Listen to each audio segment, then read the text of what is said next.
Hi, good morning, Anka. How are you? Good morning. I'm very well indeed. I've got my coffee here, so all good. Good, good. Me too. Good morning. Let's see your coffee mug. Well, it's big. Fabulous. Nothing like a good coffee to start the day. So today we were asked to speak about judgments and, of course, judgment in relationship, judgment as you see it in your work through relationship. And I had an interesting conversation with a client yesterday who was telling me that she feels very judgmental of herself every time she has to refuse somebody to be she has to refuse to do something for someone because she needs to put herself first.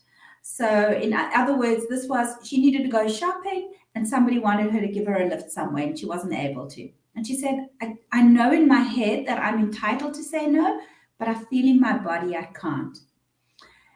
And I said in the comments that whenever we notice that judgment, it's a place where we need healing. Mm.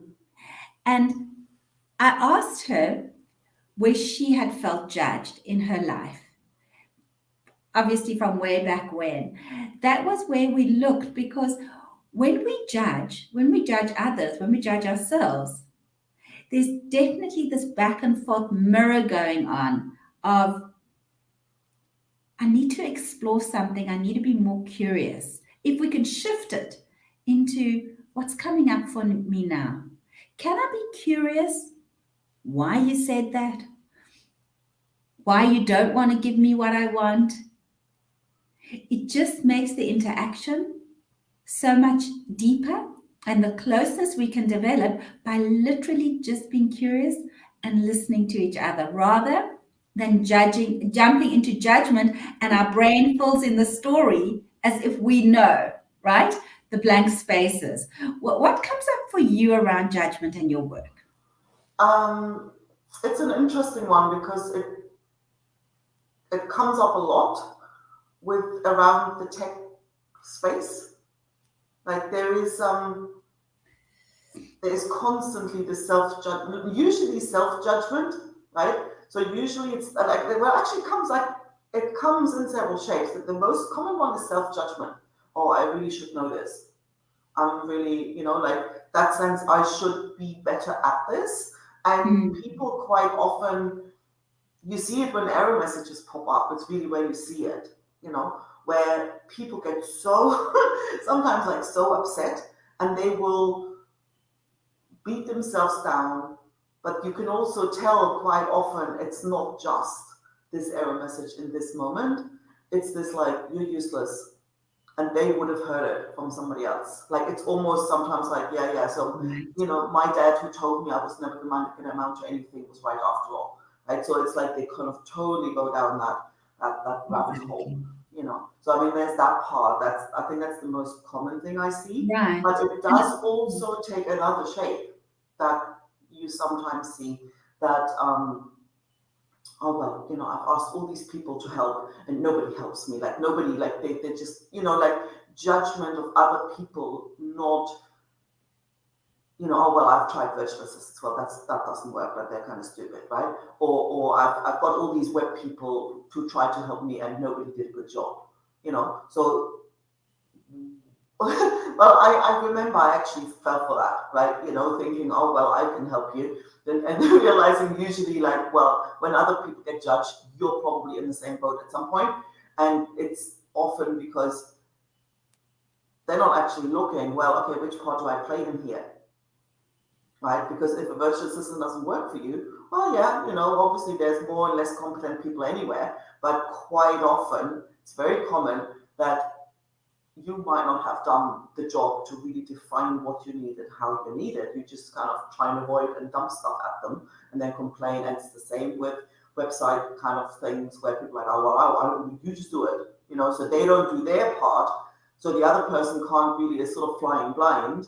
But then the judgment is, harsh. right, right.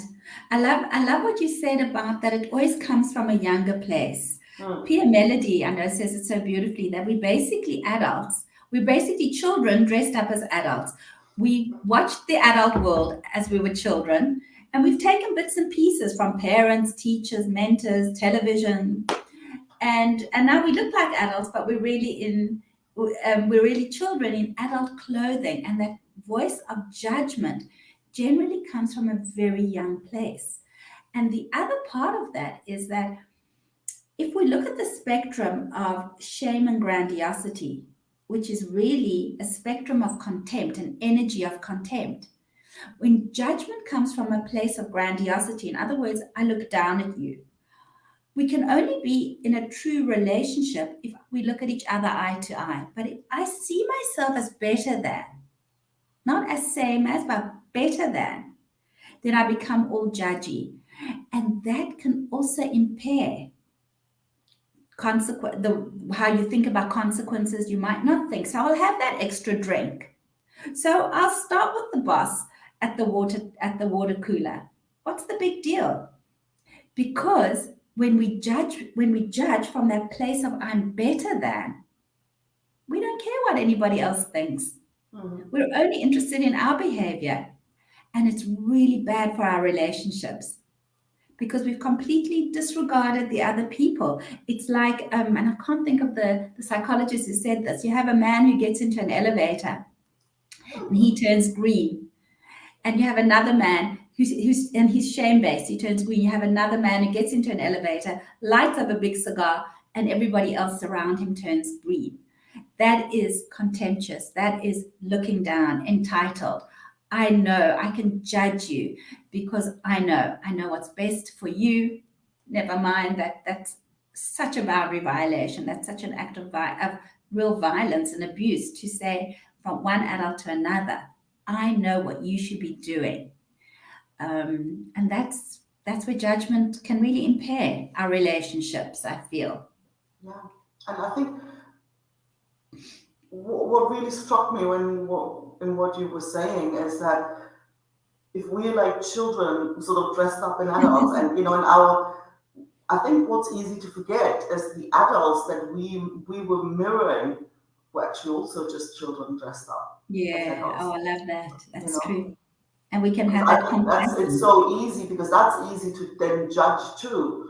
To think, well, you know, my mother was judgmental or whatever. Like, and you see it usually when somebody looks to judge quickly. It's like, well, yeah, you know, I mean, I have that in my life, so where I kind of see this play out.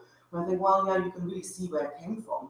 You know, it's the same thing that, like, the same person who's incredibly sensitive about being judged and perceives judgment even when there isn't really any, right? When there's no intention of judgment there, but they perceive like anything, that they feel judged really quickly with the tiniest thing, you know, but then they go out and judge like ruthlessly, like, you know, anybody who's Right. there. Like you can see that, like where it came from. Like you can see it really like, okay, you know, there was that and that kind of same pattern. It's almost like playing it Right. out. But that's the thing, you know, what we usually don't see is that other person, like that dad or whoever, like where did they get it from? Right? You know, they're Right. just sort of in the same boat. It's just until it will keep going until one person becomes conscious and says, well, like that cycle stops with me, right? Right. And I'm hoping that this is what our conversations are bringing an awareness to how we can be more respectful of each other. Because I love what you said about ruthless judgment. There's nothing that harshness will do, then tenderness, loving kindness won't do better. Mm. You know, and we tend to sometimes forget that. And I think that's what the message that I'd like to leave today is that raising our voices, yelling, being all judgy doesn't draw people closer to us. So if we can just become aware of it without judging ourselves, I'm feeling a little judgy now. It's okay. It's okay. It's like a wave and it'll pass. But just to notice, oh, I'm feeling a bit judgy now. Can I see this person in a different light? What are your closing thoughts? Well, there isn't really much to add, rather other than perhaps to say, well, okay, when you notice it, well, that might not necessarily be the moment you need to talk, right? You know, Okay. how about you zip it until the wave's over, right? I love that. Take a breath. Breath is your friend. Urgency to get it out is your enemy. Thank you, Anka, for being with me again today. Lovely as Lovely, always. always lovely to be with you. And I think it's Thank a you. such an interesting topic to tackle from this different approach. Absolutely. So much more to say about it for another talk. Bye bye.